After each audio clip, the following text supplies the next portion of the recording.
Good morning everyone.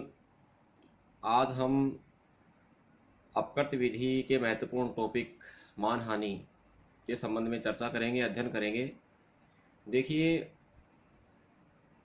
मानहानि से संबंधित जो टॉपिक है वह आपकी अपकृत्य विधि के साथ साथ आपराधिक विधि में भी दिया गया है, जो एलएलबी की परीक्षा के साथ साथ प्रतियोगी परीक्षा की दृष्टि से भी बहुत ही महत्वपूर्ण टॉपिक है। इसलिए ध्यान से सुने, समझें, आवश्यक हो तो नोट भी करें।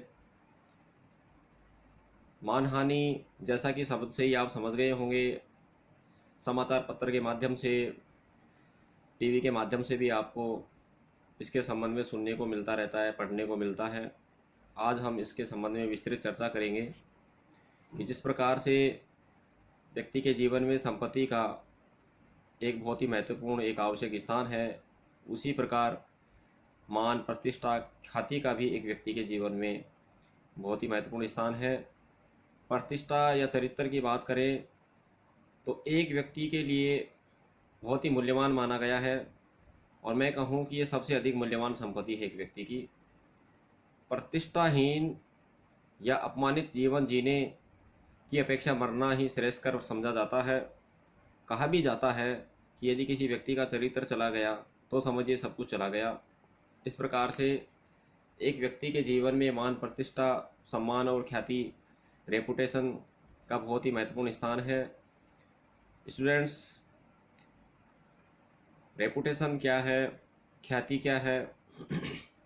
देखिए, एक व्यक्ति समाज के अन्य व्यक्तियों की दृष्टि में, अन्य व्यक्ति की नज़र में कैसा है, वे व्यक्ति उसके संबंध में क्या सोचते हैं, समझते हैं, अन्य व्यक्तियों की किसी एक व्यक्ति के संबंध में क्या राय है, यदि वह अच्छी है तो माना जाएगा कि वह व्यक्ति अच्छी सामाजिक ख्याति रखता है, समाज में उसका मान सम्मान है।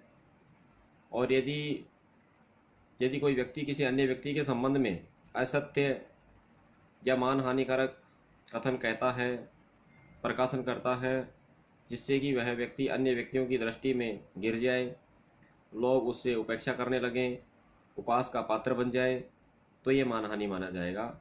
और इसके लिए पीड़ित पक्षकार वैसे ही कार्रवाई कर सकता है जिस प्रकार से वह संपत्ति के नुकसान के लिए करता है, वैसे ही अपनी सामाजिक ख्याति, मान, प्रतिष्ठा और मानहानि के लिए भी न्यायालय में वाद दायर कर सकता है।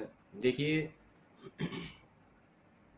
मानहानि को भारत में भारतीय दंड संहिता की धारा 499 और 500 में अपराध माना गया है, और 502 तक में इसमें प्रावधान किया गया है।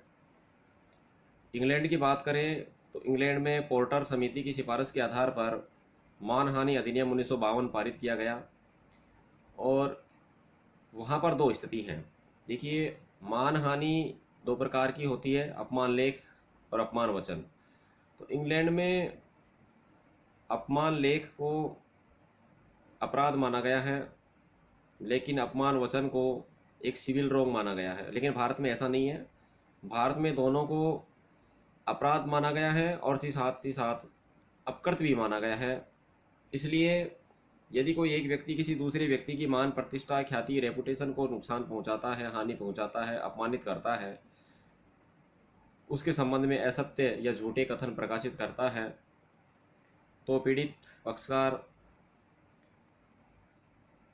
मानहानि कारक कथन करने वाले व्यक्ति के विरुद्ध आपराधिक विधि के अंतर्गत भी कार्रवाई कर सकता है, और साथ ही साथ अपकृत्य विधि के अंतर्गत भी क्षतिपूर्ति की राशि प्राप्त कर सकता है। इस प्रकार से भारत में मानहानि को अपकृत्य एवं अपराध दोनों श्रेणी में रखा गया है।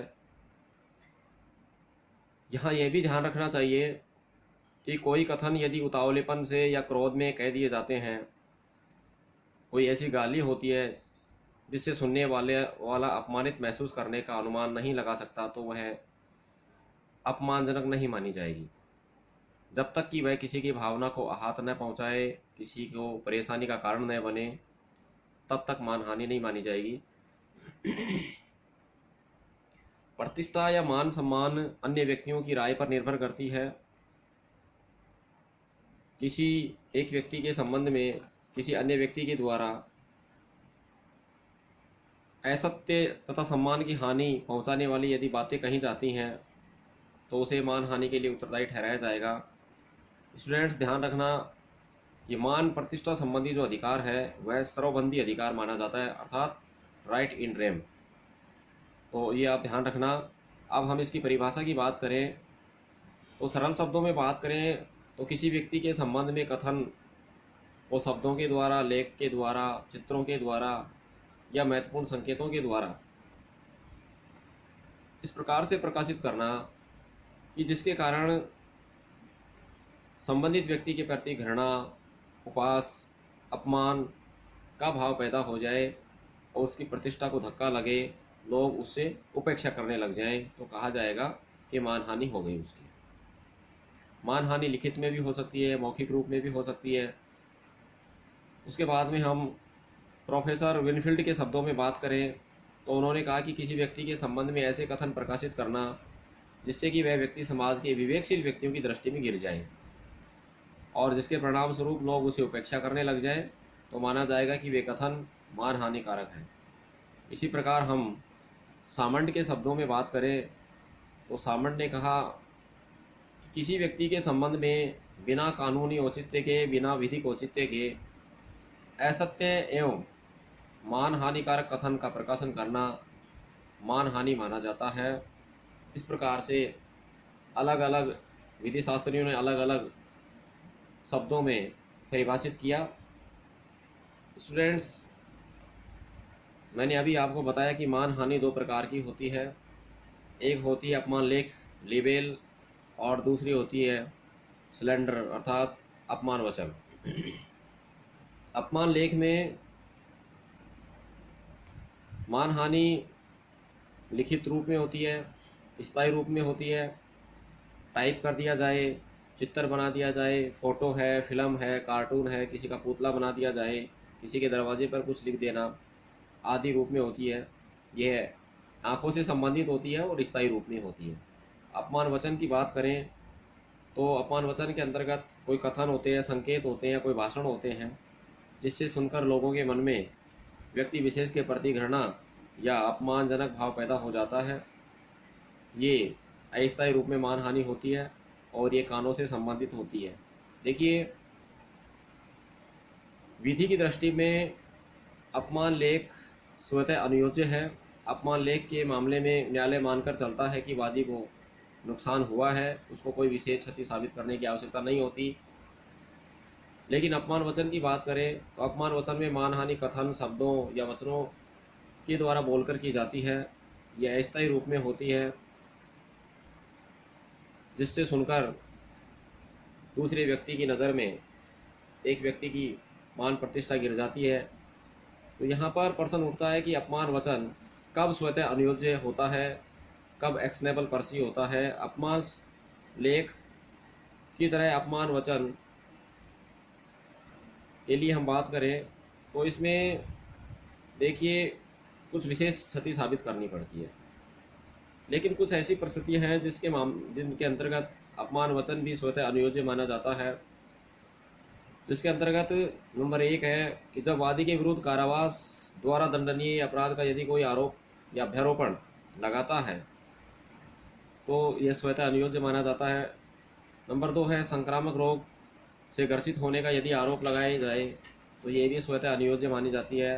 नंबर 3 है वादी के संबंध में कार्य, वृत्ति या व्यवसाय के प्रति अक्षमता, अयोग्यता या बेईमानी का आरोप लगाना स्वतः अनुयोज्य होता है। इसी प्रकार किसी स्त्री या लड़की के विरुद्ध पर पुरुष गमन का अभ्यारोपण भी स्वतः अनुयोज्य माना जाता है। स्टूडेंट्स, अब हम मानहानि के एसेंशियल एलिमेंट्स की बात करें कि मानहानि के बाद में वादी को क्या क्या साबित करना पड़ता है। एक कथन कब मानहानि माना जाता है, तो देखिए, मानहानि करने के लिए किसी व्यक्ति को दायी ठहराए जाने के लिए या एक व्यक्ति कब मानहानि के लिए उत्तरदायी ठहराया जाएगा, उसके लिए कुछ आवश्यक तत्व दिए हैं जो इस प्रकार से हैं। नंबर 1 है कि कथन मानहानिकारक होना चाहिए। देखिए, वे कथन ऐसे होना चाहिए जो स्वाभाविक एक साधारण अर्थों में मानहानिकारक हो और वे कथन जो अपने प्राथमिक भाव में निर्दोष होते हैं। देखिए, सरल शब्दों में बात करें तो कथन मानहानिकारक होने चाहिए। ऐसे होना चाहिए कि सामान्य एक विचारवान व्यक्ति की दृष्टि में वादी का स्तर नीचा हो जाए। यदि क्रोध में, जल्दी में यदि कोई बातें कह दी जाए तो मानहानि की कोटि में नहीं मानी जाएगी, जब तक वह किसी व्यक्ति की भावना को ठेस न पहुंचाए या कोई व्यक्ति अन्य व्यक्तियों की दृष्टि में न गिर जाए, तब तक मानहानि नहीं मानी जाएगी। इस प्रकार से सर्वप्रथम कथन मानहानिकारक होना चाहिए। नंबर 2 है, कथन का वादी से संबंध होना आवश्यक है। जब कोई व्यक्ति किसी अन्य व्यक्ति के संबंध में मानहानिकारक कथन कहता है तो वादी को यह साबित करना पड़ता है कि उसके द्वारा कहे गए कथन उससे विशेष रूप से संबंध रखते हैं। यदि उससे वे संबंध नहीं रखते तो मानहानि नहीं माना जाएगा, यदि संबंध रखते हैं तो मानहानि माना जाएगा। इसके बाद में बात करें कि कथन प्रकाशित होना आवश्यक है। देखिए, प्रकाशन का अर्थ है कि अन्य व्यक्तियों की दृष्टि में मानहानिकारक कथन का आ जाना, उसके नॉलेज में आ जाना। यदि एक व्यक्ति दूसरे व्यक्ति के संबंध में मानहानिकारक कथन कहता है, केवल 2 ही व्यक्ति हैं, तीसरा सुनने वाला कोई नहीं है, तो मानहानि नहीं माना जाएगा। या फिर दूसरे शब्दों में कहें कि एक व्यक्ति दूसरे व्यक्ति के संबंध में मानहानिकारक कथन लिखकर और अपनी जेब में रख लेता है, अपने घर में रख लेता है, तो भी मानहानि नहीं माना जाएगा। मानहानि जब माना जाएगा जब वे कथन या लिखे हुए शब्द किसी अन्य व्यक्ति की दृष्टि में, अन्य व्यक्ति की जानकारी में आ जाए तो मानहानि माना जाएगा, अदरवाइज मानहानि नहीं माना जाएगा। क्योंकि मानहानि के लिए आवश्यक माना गया है कि ख्याति, रेपुटेशन, जो मान मर्यादा है, जो सम्मान है, वह अन्य व्यक्तियों की नज़र में क्या है, एक व्यक्ति अन्य व्यक्तियों की राय में क्या है, उसी से संबंध रखती है। यदि एक व्यक्ति अन्य व्यक्तियों की राय में गिर जाता है तो मानहानि माना जाएगा। इसके बाद में हम बात करें कि व्यक्तियों के समुदाय की मानहानि की बात करें तो देखिए, मानहानि का प्रभाव स्पष्ट या अस्पष्ट रूप से, पूर्ण रूप से सीधा वादी पर ही पड़ता हो, ये होना आवश्यक है।